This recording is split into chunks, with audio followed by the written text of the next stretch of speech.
Bible की पहली पुस्तक उत्पत्ति, उसका 19वां अध्याय।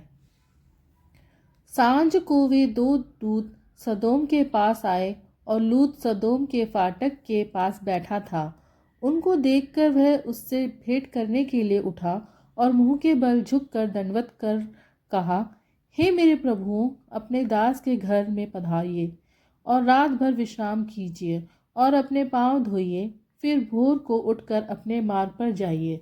उन्होंने कहा, नहीं, हम चौक ही में रात बिताएंगे। पर उसने उनसे बहुत विनती करके उन्हें मनाया, इसीलिए वे उसके साथ चलकर उसके घर में आए और उसने उनके लिए भोजन तैयार किया और बिना खमीर की रोटियां बनाकर उनको खिलाई।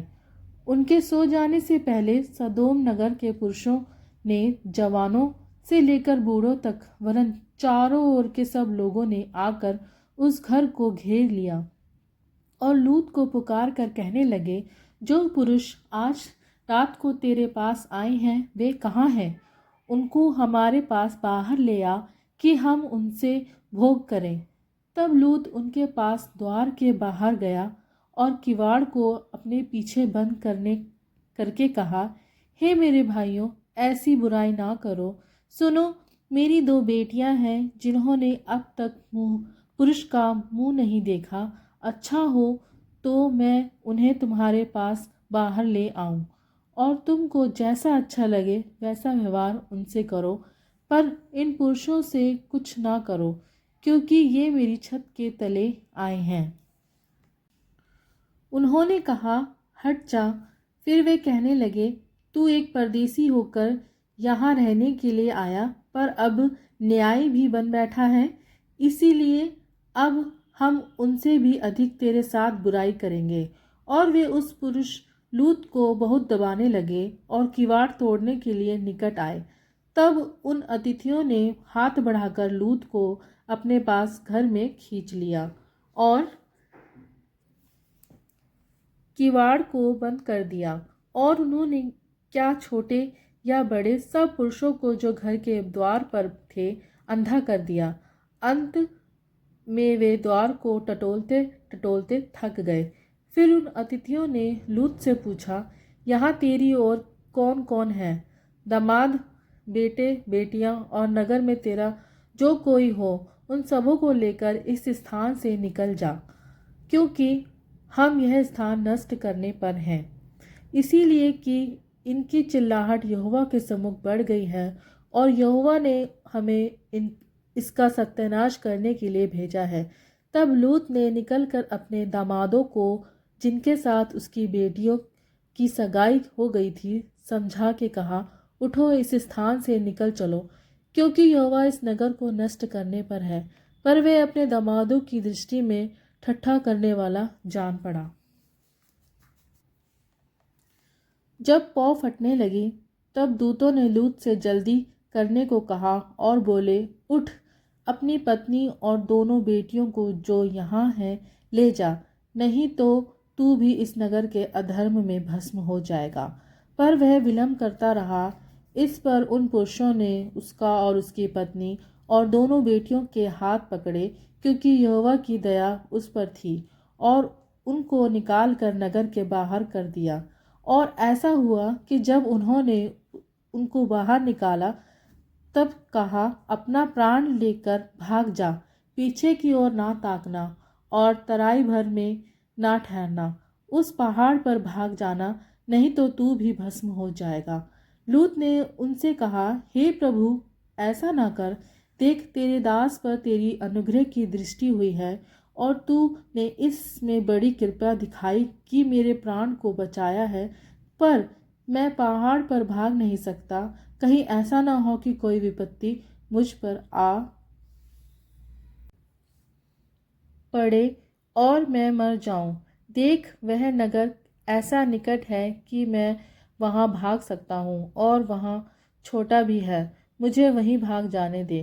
क्या वह नगर छोटा नहीं है और मेरा प्राण बच जाएगा? उसने उससे कहा, देख, मैंने इस विषय में भी तेरी विनती स्वीकार की है कि जिस नगर की चर्चा तूने की है उसको मैं नष्ट ना करूँगा। फुर्ती से वहाँ भाग जा, क्योंकि जब तक तू वहाँ ना पहुँचे तब तक मैं कुछ ना कर सकूँगा। इसी कारण उस नगर का नाम सोएर पड़ा। लूत के सोएर के निकट पहुँचते ही सूर्य पृथ्वी पर उदय हुआ। तब यहोवा ने अपनी ओर से सदोम और अमोरा पर प्रकाश से गंधक और आग बरसाई और उन नगरों को और उस संपूर्ण तराई को और नगरों के सब निवासियों को भूमि की सारी उपज समेत नष्ट कर दिया। लूत की पत्नी ने जो उसके पीछे थी दृष्टि फेर के पीछे की ओर देखा और वह नमक का खंभा बन गई। भोर को अब्राहम उठकर उस स्थान को गया जहाँ वह यहोवा के सम्मुख खड़ा था और सदोम और अमोरा और उस तराई के सारे देश की ओर आंख उठाकर क्या देखा कि उस देश में से धधकती हुई भट्टी का सा धुआं उठ रहा है। और ऐसा हुआ कि जब परमेश्वर ने उस तराई के नगरों को जिनमें लूत रहता था उलट पुलट कर नष्ट किया, तब उसने अब्राहम को याद करके लूत को उस घटना से बचा लिया। फिर लूत ने सोएर को छोड़ दिया और पहाड़ पर अपनी दोनों बेटियों समेत रहने लगा, क्योंकि वह सोएर में रहने से डरता था। इसीलिए वह और उसकी दोनों बेटियां वहां एक गुफा में रहने लगे। तब बड़ी बेटी ने छोटी से कहा, हमारा पिता बूढ़ा है और पृथ्वी भर में कोई ऐसा पुरुष नहीं जो संसार की रीति के अनुसार हमारे पास आए।